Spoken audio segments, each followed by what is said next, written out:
Assalamualaikum warahmatullahi wabarakatuh.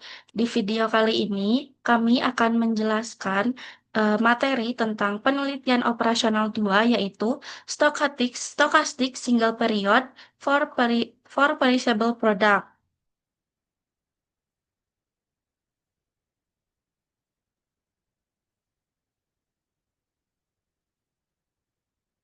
Sebelumnya, kami akan memperkenalkan anggota kelompok kami yang berjumlah 3 orang. Yang pertama ada saya, Zara Aulia Putri, dengan NIM D600230134. Saya Febri Lapsari dengan NIM D600230121. Saya Farah Fikri Rahma dengan NIM D600230137. Masuk ke pendahuluan, yaitu model stokastik single period for perishable product merupakan pendekatan pengambilan keputusan dalam manajemen persediaan yang sangat relevan untuk produk perishable atau produk yang memiliki masa guna sangat terbatas. Dalam konteks ini, periode tunggal menunjukkan bahwa keputusan pemesanan hanya dilakukan sekali untuk satu periode tertentu, tanpa adanya kesempatan untuk melakukan pemesanan ulang. Produk-produk seperti makanan segar, bunga potong, majalah, surat kabar, dan produk musiman lainnya termasuk dalam kategori perishable karena tidak memiliki nilai guna yang signifikan setelah masa pakainya berakhir. Lalu, setelah salah satu ilustrasi paling klasik dari penerapan model ini adalah pada penjualan koran harian. Koran memiliki masa pakai hanya 1 hari, sehingga jika tidak terjual dalam hari itu juga, nilainya akan hilang dan menyebabkan kerugian karena produk menjadi usang. Sebaliknya, apabila jumlah koran yang tersedia lebih sedikit dari permintaan, maka penjual akan kehilangan potensi keuntungan karena tidak mampu memenuhi kebutuhan pelanggan. Dengan demikian, penjual harus dapat menentukan jumlah koran yang optimal untuk menyeimbangkan antara dua resiko utama, yaitu resiko kelebihan stok atau overage cost dan risiko kekurangan stok atau underage cost. Model ini menggunakan pendekatan stokastik karena permintaan bersifat tidak pasti dan biasanya mengikuti distribusi probabilitas tertentu. Tujuan utamanya adalah untuk menentukan jumlah pemesanan optimal yang memaksimalkan keuntungan ekspektasi atau meminimalkan kerugian ekspektasi berdasarkan data distribusi permintaan historis. Perhitungan jumlah pemesanan ini biasanya dilakukan dengan pendekatan critical ratio yang membandingkan biaya akibat kekurangan dan kelebihan stok. Kemudian digunakan untuk menentukan kuantil distribusi permintaan. Meskipun awalnya diperkirakan dalam konteks penjualan surat kabar, model ini ternyata dapat diterapkan secara luas pada berbagai jenis produk yang bersifat mudah rusak. Banyak penelitian dan praktik bisnis yang telah membuktikan efektivitas model ini dalam mengoptimalkan keputusan persediaan untuk produk seperti bahan makanan segar di restoran, bunga potong yang dijual harian, buah-buahan dan sayuran, hingga pohon Natal yang hanya relevan pada musim tertentu. Dengan demikian, stokastik single period model menjadi alat yang penting dan aplikatif dalam dunia logistik dan manajemen rantai pasok modern yang semakin dinamis dan penuh ketidakpastian. Lalu di sini ada contoh-contoh produk yang mudah rusak. Itu yang pertama ada surat kabar majalah karena masuk dalam kategori mudah rusak karena memiliki nilai jual yang hanya pada hari tersebut. Lalu ada bunga potong segar yaitu cepat layu dan umumnya dibeli untuk momen tertentu. Lalu ada bahan makanan segar di restoran yaitu mudah rusak dan harus dimasak dalam hari yang sama. Lalu ada juga buah-buahan dan sayuran memiliki waktu penyimpanan yang pendek. Dan yang terakhir ada pohon Natal segar yang hanya laku dalam waktu tertentu dalam setahun. Lalu selanjutnya akan dilanjutkan oleh rekan saya. Oke, baik. Kemudian ada tujuan dari stokastik single period. untuk menentukan jumlah pesanan optimal dalam satu periode yang sangat terbatas, untuk menyeimbangkan antara potensi kerugian akibat kelebihan pesanan atau average cost, kemudian potensi kerugian akibat kekurangan pesanan atau underage cost, sehingga keuntungan yang diharapkan dapat dimaksimalkan. Pada model ini berfokus untuk menyeimbangkan potensi kerugian akibat kelebihan pesanan atau average cost, yaitu biaya akibat produk yang tidak terjual atau menjadi kadaluarsa. Kemudian yang kedua ada kekurangan pesanan atau underage cost, yaitu kehilangan peluang penjualan karena permintaan melebihi stok yang tersedia. Dengan memanfaatkan distribusi probabilitas dari permintaan, model ini bertujuan untuk memaksimalkan keuntungan ekspektasi atau meminimalkan resiko kerugian finansial.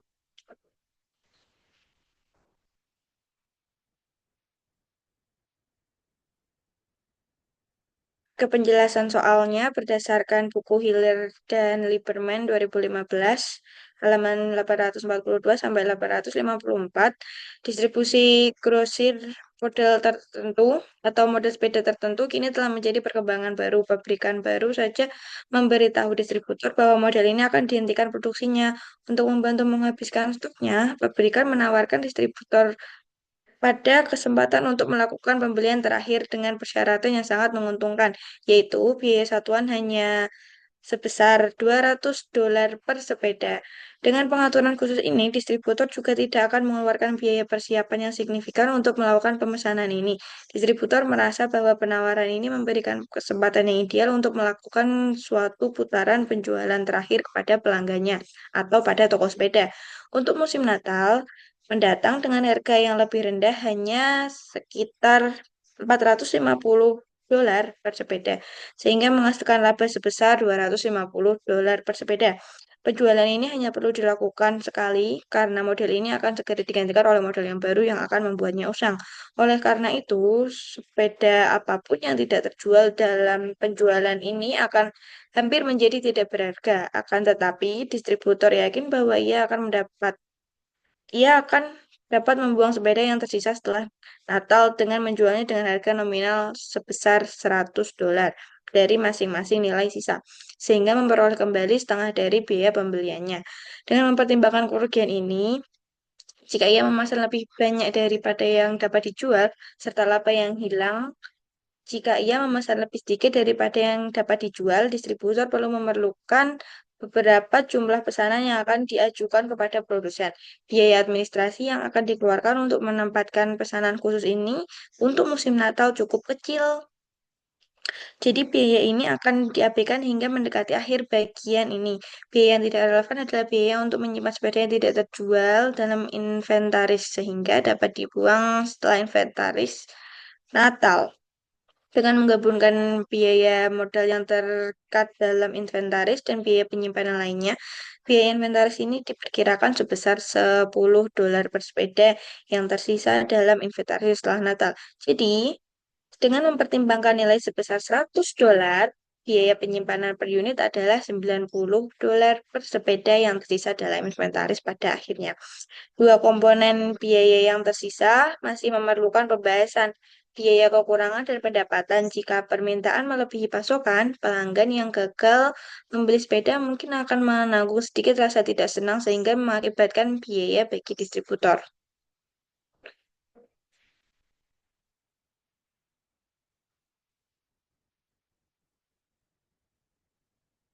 Kemudian penyelesaian dengan cara satu yaitu biaya ini adalah kuantifikasi per item dari hilangnya niat baik yang dikalikan permintaan yang tidak terpenuhi setiap kali terjadi kekurangan. Distributor menganggap biaya ini dapat diabaikan. Jika kita mengadopsi kriteria memaksimalkan laba, kita harus memasukkan pendapatan dengan model atau ke dalam model. Kemudian total laba sama dengan total pendapatan dikurangi biaya pengeluaran atau biaya pemesanan, biaya penyimpanan, dan biaya kekurangan. Dengan asumsi tidak ada persediaan di awal. Laba bagi distributor ini adalah keuntungan, misalkan profitnya dengan harga $450 dikali dengan penjualan distributor atau seberapa banyak penjualan distributor. Kemudian kurang dari $200 seperti forecast dari distributor. Terus lebih dari $90 ada yang tidak terjual Jadi akan mengurangi value atau mengurangi nilai jual. Kemudian ada S dengan number purchase dari distributor atau stok atau inventory sudah level apa namanya dikembalikan ke dalam inventory. Kemudian ada demand untuk D dari sepeda.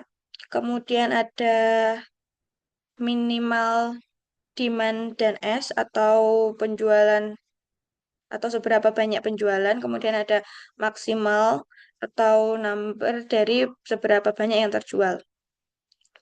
Kemudian profit ada 450 dikurangin $200 plus 90 atau memaksimalkan.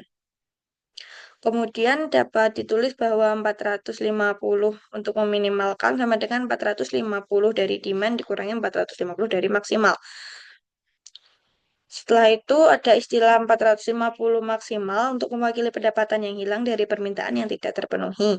Pendapatan yang hilang ini ditambah biaya apapun atas hilangnya niat baik dari pelanggan karena permintaannya yang tidak terpenuhi. Dapat diasumsikan dalam contoh ini akan ditafsirkan sebagai biaya kekurangan di seluruh bagian ini. Sekarang perhatikan bahwa 450D tidak tergantung pada kebijakan inventaris atau dalam nilai S yang dipilih, dan karenanya dapat dihapus dari fungsi tujuan yang menyisakan laba relevan 450 maksimal. Yang akan dimaksimalkan semua setelah istilah ini di sebelah kanan adalah kebalikannya dari biaya, di mana biaya-biaya ini adalah biaya kekurangan, biaya pemesanan, dan biaya penyimpanan, atau yang dalam artian yang memiliki nilai negatif di sini. Daripada memaksimalkan kembalian dari total biaya, kita akan melakukan hal yang sama dengan meminimalkan total biaya 450 memaksimalkan dan 90 maksimal. Lebih tepatnya karena total biaya adalah variabel acak, karena dia adalah variabel acak. Tujuannya diadopsi untuk model tersebut untuk meminimalkan total biaya yang diharapkan.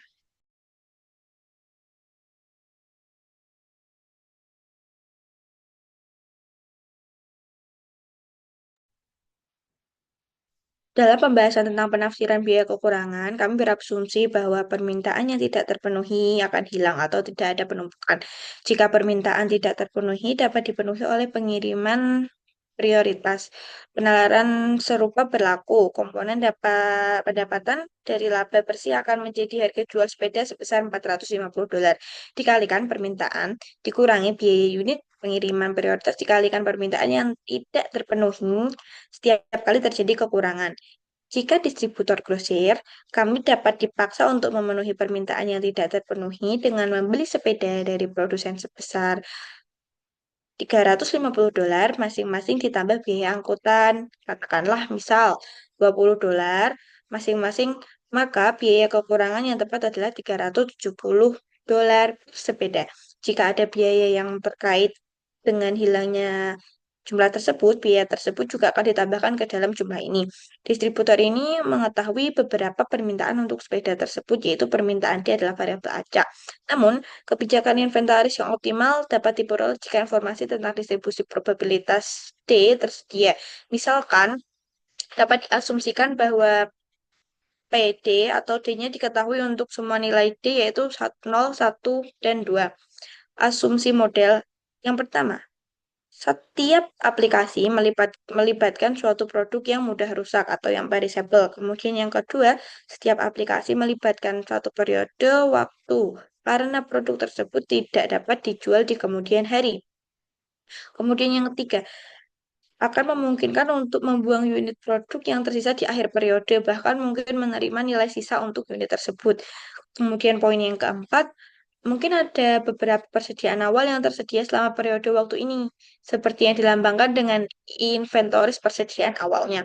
Kemudian yang kelima, satu-satunya keputusan yang harus dibuat adalah jumlah unit yang akan dipesan, baik melalui pembelian atau produksi, sehingga dapat dimasukkan ke dalam persediaan di periode awal. Dengan demikian, dapat diketahui bahwa Q untuk jumlah pesanan, kemudian S untuk tingkat stok atau persediaan selama penerimaan ini, dan I dengan penyimpanan atau inventories, karena lebih mudah untuk menggunakan S sebagai variabel keputusan di model, yang kemudian secara otomatis menentukan V sama dengan S dikurangi I. Kemudian poin yang keenam, Permintaan untuk menarik unit dari persediaan untuk menjualnya atau untuk tujuan lain selama periode tersebut adalah variabel acak, seperti misalnya variabel D. Namun distribusi probabilitas D diketahui setidaknya diperkirakan. Kemudian ada poin yang ketujuh. Setelah menghapus pendapatan jika permintaan terpenuhi, karena ini tidak tergantung pada keputusan di dalam fungsi S. Tujuannya adalah meminimalkan total biaya yang diharapkan, di mana komponennya adalah K, biaya persiapan untuk membeli atau memproduksi seluruh batch unit. C, biaya unit untuk membeli atau memproduksi setiap unit. Dan H, biaya penyimpanan untuk per unit yang tersedia di akhir periode. Ini termasuk ke dalam biaya penyimpanan yang dikurangi dengan nilai sisa ya.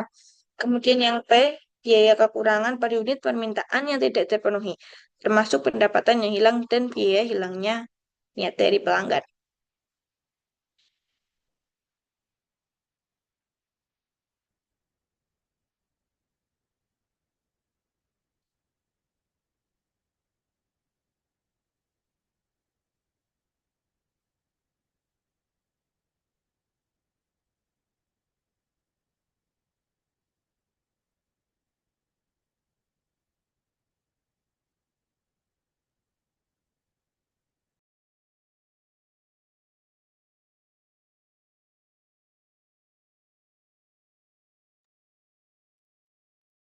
Kemudian ada contoh soal yang kedua yaitu analisis modal tanpa persediaan awal atau I lebih dari 0, I kurang dari 0 dan tanpa biaya persiapan K sama dengan 0.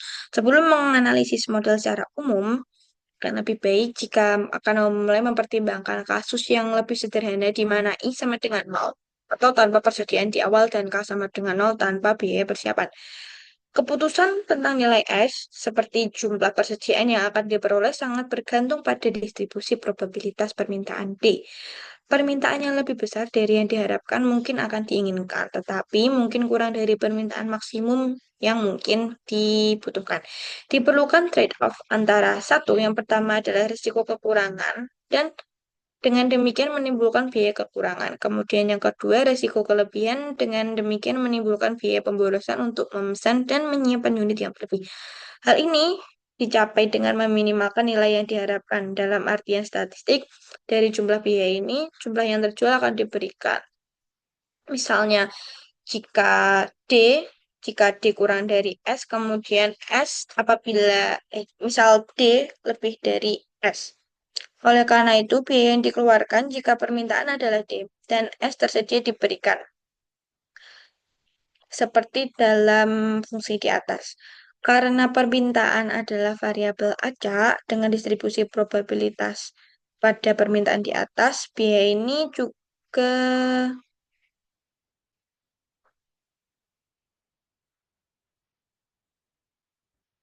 Oke, lanjut, biaya ini juga merupakan variabel acak. Biaya yang diharapkan kemudian diberikan oleh C, kemudian pada fungsi S, di mana seperti pada fungsi yang terlampir.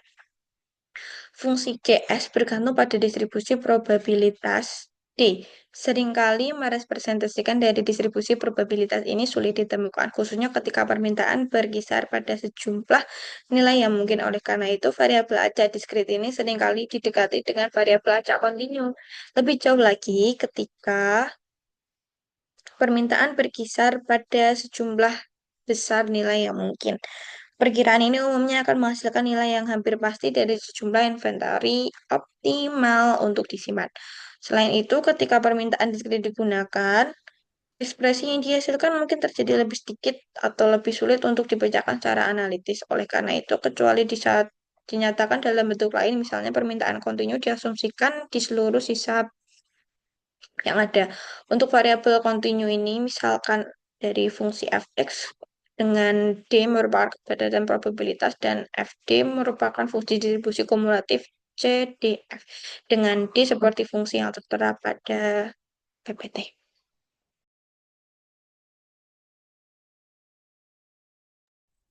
Kemudian saya akan melanjutkan penjelasan dari soal sebelumnya. Ketika memilih tingkat persediaan atau S, CDF, FD itu menjadi probabilitas bahwa kekurangan tidak akan terjadi sebelum periode berakhir. Seperti pada bagian sebelumnya, probabilitas ini disebut sebagai tingkat layanan yang disediakan oleh jumlah pesanan. Biaya yang diharapkan atau CF yang dinyatakan sebagai dengan berikut dengan rumus di bawah ini yaitu integral dari C dengan variabel X dan S dengan fungsi dx kemudian diturunkan. Rumus untuk S star memerlukan derivasi yang relatif lebih panjang dan canggih, sehingga kami akan memberikan jawabannya. Namun, derivasi tersebut disediakan di web tersebut sebagai suplemen bab 1, sehingga pembaca lebih condong untuk ingin lebih tahu. Suplemen ini menunjukkan bahwa fungsi CS memiliki bentuk yang kira-kira seperti yang ditunjukkan pada gambar 18.4 karena merupakan fungsi cembung, yaitu ketika turunan kedua tidak negatif di mana-mana. Faktanya, fungsi tersebut merupakan fungsi cembung yang ketat, yaitu turunan kedua benar-benar positif di mana-mana jika fx untuk semua x sama dengan 0. Kemudian, turunan pertama menjadi positif untuk S yang cukup besar sehingga CS harus memiliki minimum global. Minimum global ini ditunjukkan pada gambar 18.4 sebagai S star. Jadi, S star adalah tingkat persediaan atau stok optimal yang diperoleh ketika jumlah pesanan atau QS star diterima pada awal periode. Secara khusus, suplemen 1 menemukan bahwa tingkat persediaan optimal S star adalah nilai yang memuaskan.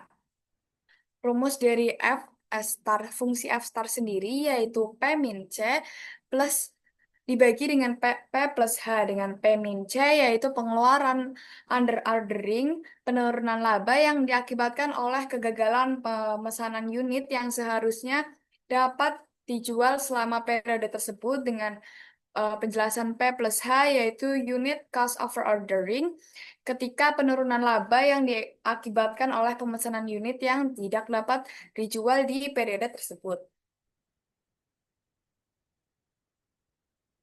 Kemudian eh, pengaplikasian dari contoh tersebut yaitu eh, ketika kembali ke contoh sepeda yang dijelaskan di awal bagian, kita berasumsi bahwa permintaan memiliki distribusi eksponensial dengan rata-rata 10.000. Sehingga fungsi kepadatan probabilitasnya adalah fungsi 1 per 1000 pangkat min X per 1000 jika X lebih dari sama dengan 0. Diketahui yaitu biaya pembelian per unit sama dengan 200, harga jual per unit 450, dan nilai sisa per unit jika tidak terjual minus 90. Jika ditanya, tentukan persediaan awal untuk memenuhi permintaan, maka cara menjawabnya yaitu dengan C.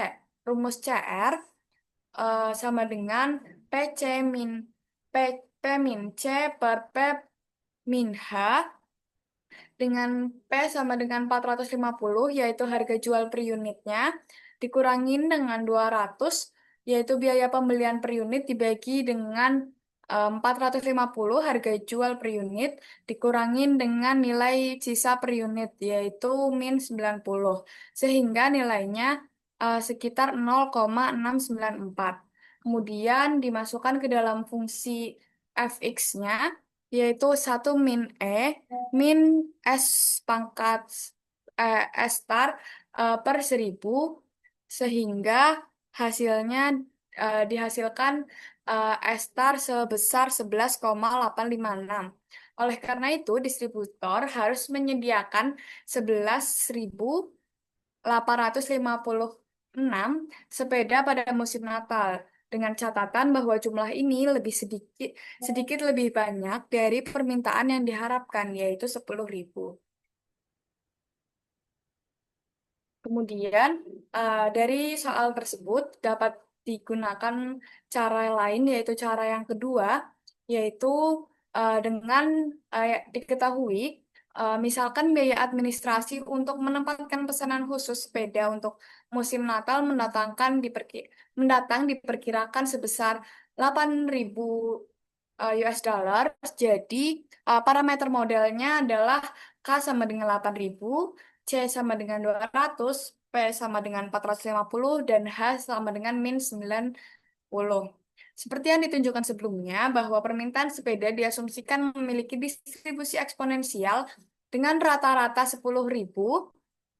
Kami menemukan sebelumnya bahwa eh, contoh ini bahwa angka 11.856 untuk menemukan S-stars. Sehingga kita perlu menyelesaikan permasalahan bahwa C S-star sama dengan K plus C S-star. Untuk S-star sendiri, dengan memasukkan dua kali ke dalam ekspresi untuk CS uh, yang diberikan di bagian awal bagian ini, dengan S sama dengan S-star, di sisi kiri persamaan dan S sama dengan S-star sama dengan 11.856 di sisi kanan. Sehingga persamaannya menjadi 200 S star ditambah 450 integral dari S star sampai dengan tak hingga dengan variabel X min S star dikalikan dengan 1/1000 pangkat min X per 1000 dx dikurangin dengan 90 integral dari 0 sampai dengan X star eh, dengan variabel S star min X dikalikan dengan 1/1000 pangkat min X per 1000 dx.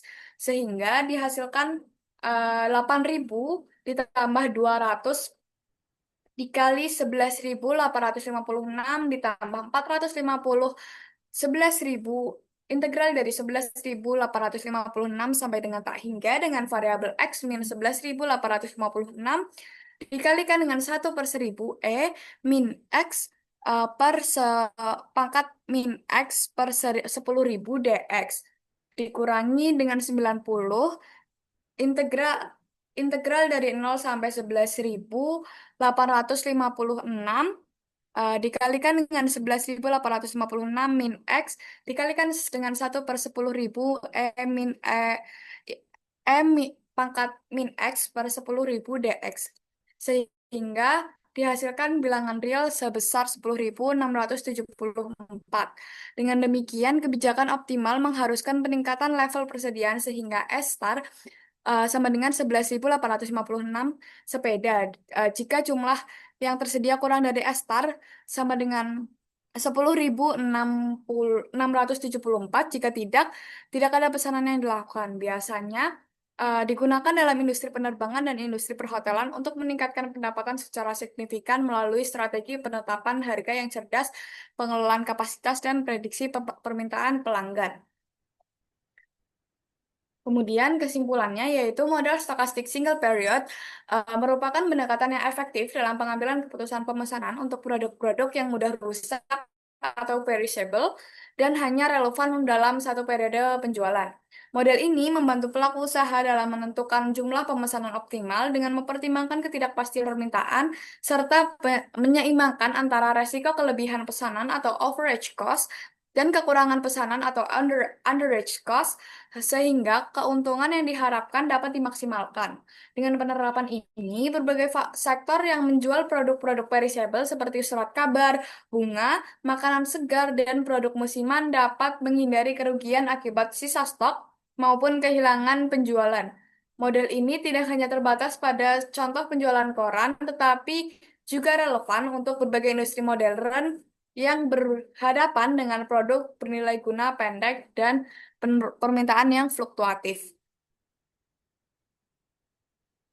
Mungkin itu saja bisa kami sampaikan terkait eh, penugasan PO kali ini. Jika ada salah dan kurangnya mohon maaf. Wassalamualaikum warahmatullahi wabarakatuh.